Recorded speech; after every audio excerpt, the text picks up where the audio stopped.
Hello everyone, welcome back to our series principle of communication system का जो हमारा series चल रहा था उसको कंटिन्यू करते हैं।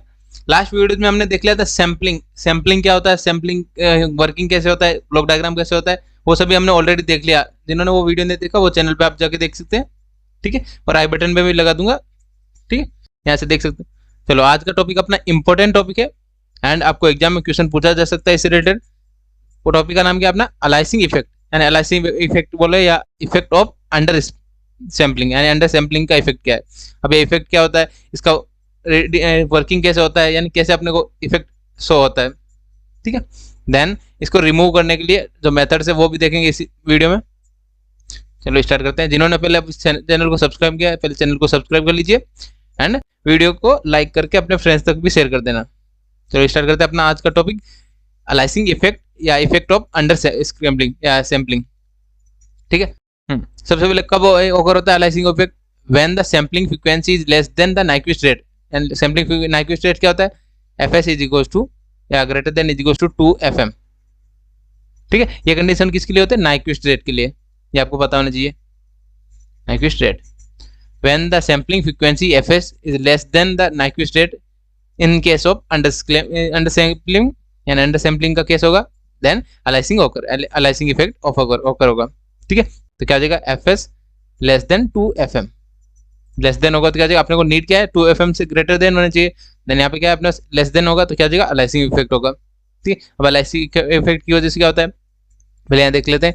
It is the phenomena by which the high frequency component takes on the identity of lower frequency. High frequency component क्या करते हैं, ओवरलैप हो जाते हैं लो फ्रीक्वेंसी कंपोनेंट से, या उसकी आइडेंटिटी ले लेते हैं इन स्पेक्ट्रम ऑफ सैंपल, यानी जो भी आउटपुट फाइंड होता है सैम्पलिंग प्रोसेस के बाद सैंपल्ड आउटपुट में high frequency component identity of low frequency component by aliasing effect. Aliasing effect की वजह से हमने ये देख लिया। देन अब देख लेते हैं यहाँ पे अलाइसिंग इफेक्ट स्पेक्ट्रम कैसे होता है। ये हमारा एक बेसबैंड सिग्नल है, बेसबैंड सिग्नल, ठीक है, जो -fm से fm, यानी इसको ओरिजिनल सिग्नल भी बोल सकते हैं। देन यहाँ पे क्या x ऑफ f यानी original signal and s of f मतलब सैम्पलिंग सिग्नल या सैंपल सिग्नल, ठीक है। देन आउटपुट कैसे फाइंड होगा, ये इनफाइनाइट तक चलता है ऐसे, ठीक है, इनफाइनाइट तक चलता है सिग्नल। देन इफेक्ट क्या होगा, यहाँ पे ओवरलैप हो रहा है, ओवरलैपिंग ऑफ कर्व, यानी एक सिग्नल दूसरे सिग्नल पे ओवरलैप हो रहा है, क्या जाएगा, overlapping of the spectrum, spectrum में ओवरलैपिंग हो रहा है। ओवरलैपिंग को क्या बोलते हैं, अलाइसिंग इफेक्ट। अलाइसिंग इफेक्ट ये किसकी वजह से हो रहा है, fs लेस देन 2fm। ये fm अलाइसिंग इफेक्ट का कंडीशन बता दिया कि आपने को शो कैसे होगा अलाइसिंग इफेक्ट स्पेक्ट्रम में, ठीक है। ओवरलैपिंग ऑफ सिग्नल्स, ओवरलैपिंग ओकर होगा, उसकी वजह से क्या बोलेंगे, अलाइसिंग इफेक्ट। देन कंडीशन क्या होता है, fs less than 2fm, and जो भी अलाइसिंग नाइक्विस्ट रेट है उससे कम होना चाहिए। देन नेक्स्ट अलाइसिंग इफेक्ट क्या होता है, due to aliasing overlapping of the adjacent spectral component occur, यानी हमने देखा यहाँ पे ओवरलैपिंग हो रहा है, एडजेसेंट मतलब नियरेस्ट, यहाँ पे क्या हो रहा था, overlapping in the spectrum of sampled version, जो भी आउटपुट है अपना सैंपल्ड आउटपुट है उसमें अपने को आउटपुट ये फाइंड होता है। Then this cause of information loss, यानी जब ये ओवरलैपिंग से क्या होता है, इंफॉर्मेशन लॉस होता है। यहाँ पे ओवरलैपिंग की कंडीशन है, ओवरलैपिंग से क्या होता है, information loss in original signal या message signal, original signal in the process of sampling, यानी सैम्पलिंग में जो आउटपुट फाइंड होगा अगर अपने पास ओवरलैप हो रहा है, ओवरलैप हो रहा है तो क्या देगा, यहाँ की इंफॉर्मेशन यहाँ पे शो हो रहा है, ठीक है। ओवरलैपिंग की वजह से क्या होता है, इंफॉर्मेशन लॉस होता है। Then it makes the signal indistinguishable, यानी अपने पास जो भी सैम्पलिंग प्रोसेस को रिवर्स करते हैं क्या आता है, ओरिजिनल सिग्नल में कन्वर्ट करते हैं, ओरिजिनल सिग्नल कन्वर्ट में क्या आ जाएगा, प्रॉब्लम होगा या लॉस होगा, ठीक है, क्योंकि यहाँ पे क्या हो रहा था, इन्फॉर्मेशन लॉस हो रहा था, तो अपने जो रिसीवर है रिकंस्ट्रक्ट नहीं कर सकते, hence signal can not be reconstructed correctly in the original form, यानी ओरिजिनल फॉर्म में रिकंस्ट्रक्ट नहीं कर सकते due to information loss at the receiver. I hope ये आपको समझ आएगा अलाइसिंग इफेक्ट क्या होता है, तो हमने देख लिया अच्छे से। देन अब एक इंपॉर्टेंट पॉइंट है रिड्यूसिंग अलाइसिंग इफेक्ट, यानी अलाइसिंग इफेक्ट को लेस कैसे रिड्यूस कैसे कर सकते हैं, उसके लिए दो मेथड होते हैं। फर्स्ट मेथड है अपने पास use of anti aliasing filter. Anti aliasing filter क्या होता है, एक लो पास फिल्टर होता है, लो पास फिल्टर का यूज करके बिफोर सैम्पलिंग, यानी सैम्पलिंग प्रोसेस से पहले अपने अलाइसिंग क्या यूज कर सकते हैं, low pass filter.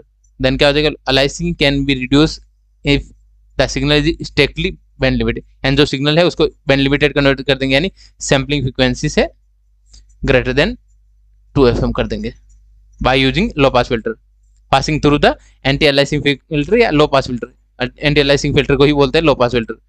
With cut off frequency अपना FM कट ऑफ फ्रीक्वेंसी होगा उसका, तो क्या हो जाएगा, आउटपुट क्या बनेगा, 2 FM। Cut off frequency FM है off before the process of sampling, यानी सैम्पलिंग प्रोसेस से पहले अपना एंटी अलाइसिंग फिल्टर यूज करके रिड्यूस कर सकते हैं अलाइसिंग इफेक्ट को।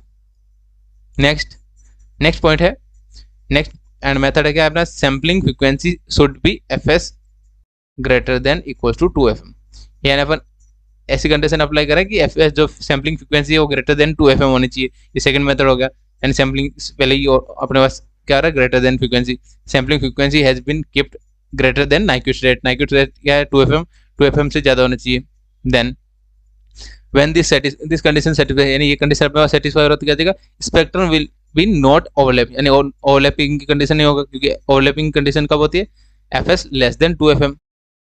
यहाँ पे कंडीशन ये नहीं है, कौन सी कंडीशन है, ये वाला कंडीशन यूज अपने सेटिस्फाई कर रहा है, no overlapping occur even the signal is not strictly band limited, यानी अपने पास कंडीशन क्या फॉलो होनी चाहिए, सैम्पलिंग या अलाइसिंग इफेक्ट को रिड्यूस करने के लिए क्या कंडीशन होनी चाहिए, FS greater than 2 FM।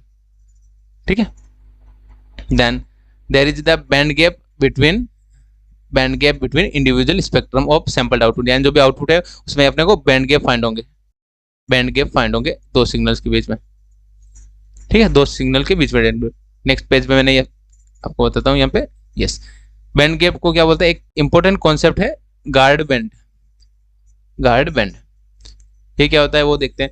Even when the signal is not strictly bandwidth, aliasing can be avoided by sampling frequency sufficient for high, and sampling frequency को अपन क्या कर सकते हैं, 2 FM से ज़्यादा रख के क्या कर सकते हैं, सिग्नल अवॉइड कर सकते हैं अलाइसिंग इफेक्ट को। दिस रिजल्ट द बैंडविड्थ होता है, बैंड गैप को क्या बोलते हैं, गार्ड बैंड।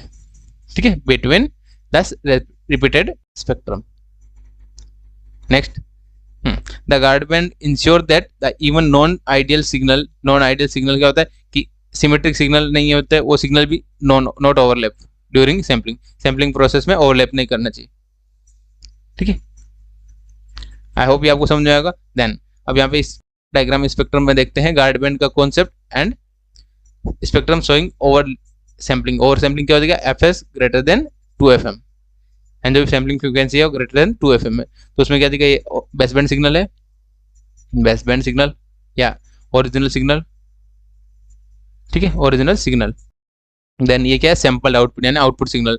देन यहाँ पे FS ग्रेटर देन 2 FM है, तो क्या हो जाएगा, यहाँ पे बैंड गैप फाइंड होगा, इंडिविजुअल स्पेक्ट्रा के बीच में बैंड गैप फाइंड होगा। ये बैंड गैप को क्या बोलते हैं, गार्ड बैंड। ठीक है, आई होप ये आपको समझ में आएगा। ये हमने ड्रॉ कर दिया FS ग्रेटर देन 2 FM, ये हमने देख लिया guard band process and sampling process. Aliasing effect को रिड्यूस कैसे करना है वो देख लिया हमने। इसमें किसी को डाउट है तो आप कमेंट में पूछ सकते हैं, और जिन्होंने चैनल को अभी तक सब्सक्राइब नहीं किया पहले चैनल को सब्सक्राइब कर लीजिए, एंड वो सैम्पलिंग प्रोसेस का जो भी वीडियो था वो आप जल्दी से जल्दी देख लीजिए, उसमें आपको अच्छे से क्लियर हो जाएगा सैम्पलिंग थ्योरम। ठीक है, मिलते हैं नेक्स्ट वीडियो में। Thank you for watching.